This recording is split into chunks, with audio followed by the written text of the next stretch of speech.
Hi, I'm Shirin Merchant, and I've been a dog trainer and behaviorist for 26 years. And in all these years that I've worked with dogs, I've learned so much about them. In this upcoming series, I'm going to share with you my experiences, my learning, my little secrets and tips on how to teach your dog to be a well-behaved and a happy pet.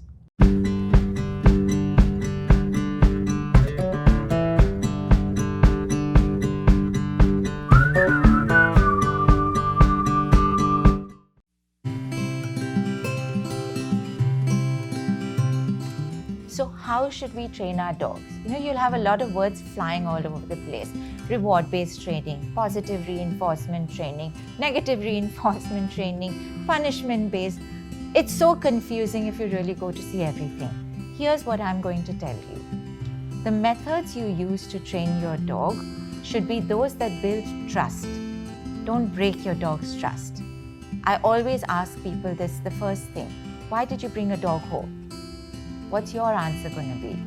To be my best friend, to be a family member, to be a sibling?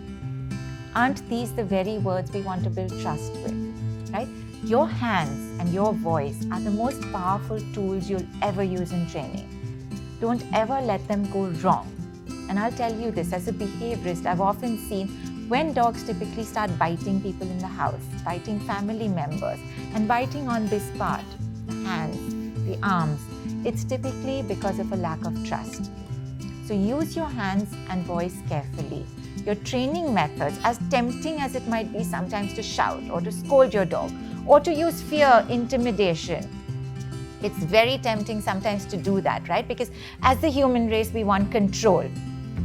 But I'd ask you to give it a thought, because everything you do, whether you're using positive methods or whatever methods you're using, there's always what I'd call as a spillover effect.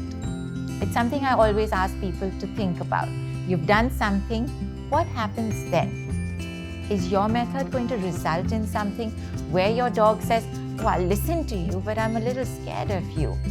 Is that what we want to aim for? And I'm quite sure with all of you there, you're going to say, my dog's family. He's a part of my family. He's a sibling maybe towards my child. He's my best friend. So here's what it is. I think we owe that much to our dogs, right? Remember one thing, and I'm going to tell you to think about this. The day you bring your dog home, the drive you're taking, the puppy's sitting in your lap, or you've rescued a dog, he's sitting in your lap, and you're driving back home.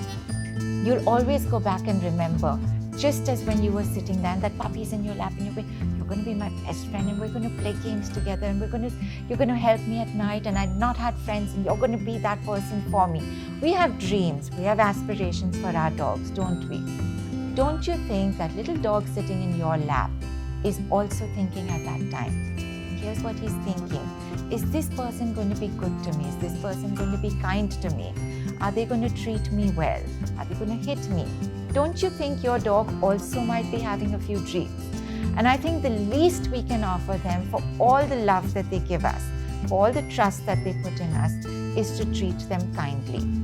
And training methods today can be kind. So if you tell me, but you can't get a dog to listen, oh, it's a working breed, I'm going to tell you no. 26 years I've trained breeds, the Malinois, the Rottweilers, and we've never needed to use anything but treats and toys. So if anybody can do it, it's you. So you've got to believe in yourself and be kind to your dog. Because remember, at the end of the day, that's the least your dog expects from you. So remember training methods, fun and kind.